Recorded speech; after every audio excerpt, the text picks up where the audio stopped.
yaitu fenomena alam yang terjadi ketika bulan berada tepat di antara matahari dan bumi.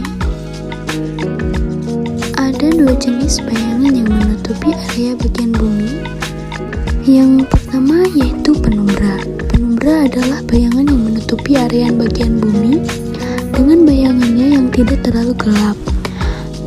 Dan yang kedua yaitu adalah umbra. Umbra adalah bayangan yang menutupi area bagian bumi dengan bayangannya yang sangat gelap. Nah, matahari terbagi menjadi 3 jenis, yaitu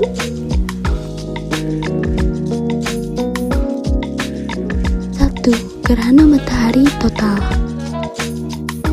Gerhana matahari total merupakan fenomena yang terjadi jika matahari, bulan, dan bumi berada dalam suatu garis lurus. Di sini, seluruh bagian matahari akan tertutup dengan bayangan bulan, hingga cahaya matahari akan menghilang secara total selama beberapa waktu. Berikut contoh gerhana matahari total.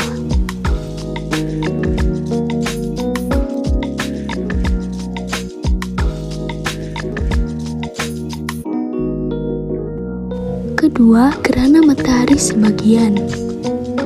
Gerhana matahari sebagian terjadi ketika bulan berada tidak tepat di tengah-tengah garis antara matahari dan bumi, sehingga hanya menutupi sebagian matahari. Fenomena ini biasanya terlihat di banyak titik di luar jalur gerhana total atau gerhana cincin. Berikut contoh gerhana matahari sebagian.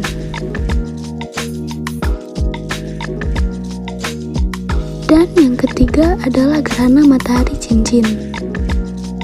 Gerhana matahari cincin terjadi ketika bulan berada di titik terjauh dari bumi. Karena itu, bulan akan tampak lebih kecil sehingga menghalangi seluruh pandangan matahari. Berikut contoh gerhana matahari cincin.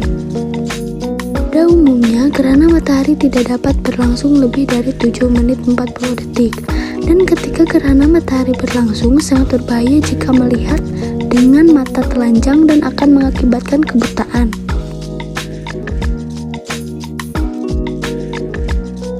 Cara melihat gerhana. Pertama, cara melihat gerhana dengan menggunakan kacamata khusus UV, supaya mata kita terhindar dari paparan langsung gerhana matahari. Kedua, kita dapat melihat melalui air dalam baskom. Itu tadi kita sudah membahas tentang gerhana matahari, jenis-jenisnya dan cara untuk melihat gerhana matahari tersebut. Peristiwa kejadian gerhana matahari total yaitu pada saat gerhana mengalami puncaknya, piringan matahari tertutup sepenuhnya oleh piringan bulan. Pada saat itu, piringan matahari lebih kecil atau sama besar dengan piringan bulan. Ukuran piring bulan dan matahari sendiri pun bisa berubah tergantung jarak bumi ke bulan dan bumi ke matahari. Terjadinya gerhana matahari total berlangsung hanya di permukaan bumi yang terkena bayang inti umbra bulan karena bulan lebih kecil dibandingkan dengan bumi, maka gerhana matahari total tidak berlangsung lama. Biasanya gerhana matahari total berlangsung sekitar 7 menit. Matahari total selalu diawali dan diakhiri dengan gerhana matahari sebagian. Jadi kesimpulan dari fenomena gerhana matahari terjadi ketika bulan berada di antara bumi dan matahari, sehingga bayangan bulan jatuh ke bumi dan menutupi matahari.